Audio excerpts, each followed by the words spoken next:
Shalom. First and foremost, I want to give all praises to Yahweh, Ba'ashem, Yahweh Shai. Give double honors to the apostles and elders, the great millstone who rule well.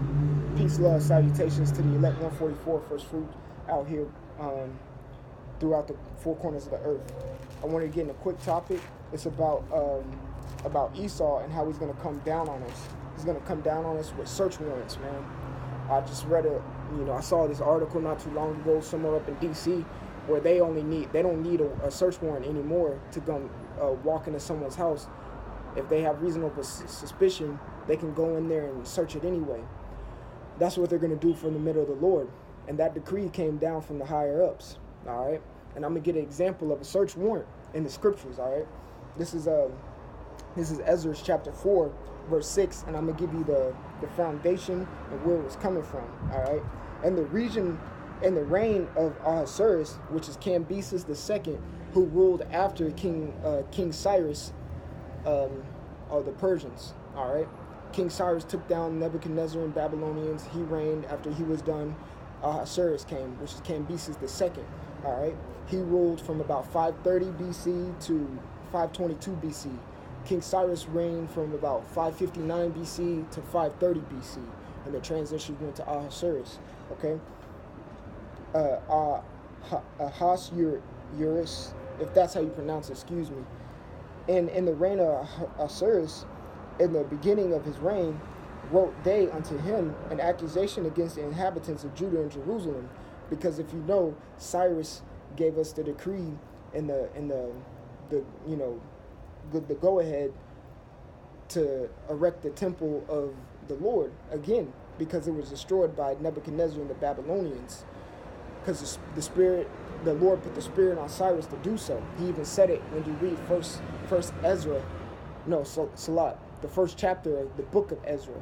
All right. Verse 7, and in the days of Artaxerxes wrote Bishlam, Mithridath, Tabeel, and the rest of their companions unto Artaxerxes, the king of Persia, and writing of the letter was written in Syrian tongue, and interpreted in Syrian tongue. All right.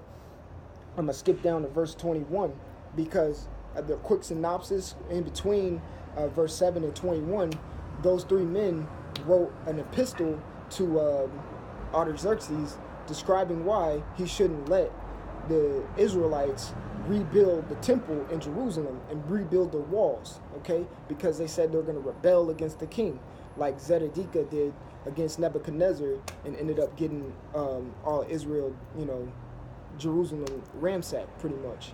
All right. Verse 21. Give ye now, this is Artaxerxes writing back to those three men because he read the epistle.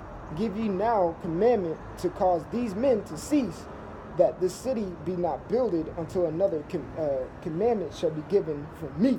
So he's like, tell them to stop until I say I want them to do what they want, what I want them to do. All right.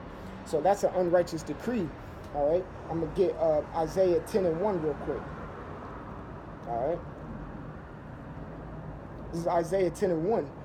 Woe unto them that decree unrighteous decrees and that write grievousness which they have prescribed.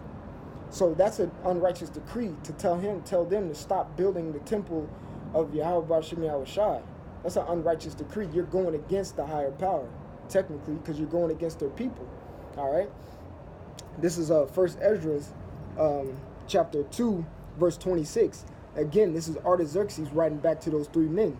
I have read the epistle which ye have sent unto me. Therefore I command to make diligent search, and it hath been found that that city was from the beginning practicing against kings. He went out and sent a search warrant. That was an unrighteous decree. And that's what they're going to do when all hell breaks loose. They're going to search out for the men of the Lord, and they're going to try to come and kill us, man. So you got to be on your P's and Q's. You always got to be in the spirit. You always got to, know your next move. But if you're in the spirit, you're going to be led the correct direction, all right? They're going to come search for us, man. They're going to knock down our damn doors. They're going to bust up in our house. They're going to try to come get us. And they ain't going to have no search warrant. They're just going to have all jurisdiction everywhere in America. They're not going to give a fuck, man. They're just gonna bust up in your shit and try to come take you, man. You gotta be strong, like it says in Proverbs 24 and 10. It says, "He who faint in the day of adversity is small in strength, man. You got to be strong in this, bro. You got to be strong, because they're going to come for you, man. And Lord willing, we get to flee to the mountains or flee to the wilderness. And Lord willing, our flight is not on a Sabbath day or in the winter, man. Like Yahweh Shai said, the Maccabees ran to the wilderness, fled to the mountains, man. And Jerusalem in 70 AD, they fled, 1 million fled to Africa, all right? While the rest got ransacked, man. So with that, I'm going to say Esau is going to come for us, man. You got to be ready, man, spiritually. And you got to pray that Yahweh Shem Yahweh Shai is with you in that day, man, because it's right around the corner, man. He's bringing all hell. Esau's bringing all hell, man. So with that, I want to give all praises to Yahweh, Shem Yahweh Shai. Double honors to the apostles and elders, the great millstone who rule well. Peace, love, salutations to the elect 144. And like I always say, keep pushing, keep fighting, man. We're at the end. Esau's going to come down with the hammer, man. He's going to come down with the hammer, man. Be in the spirit. Shalom.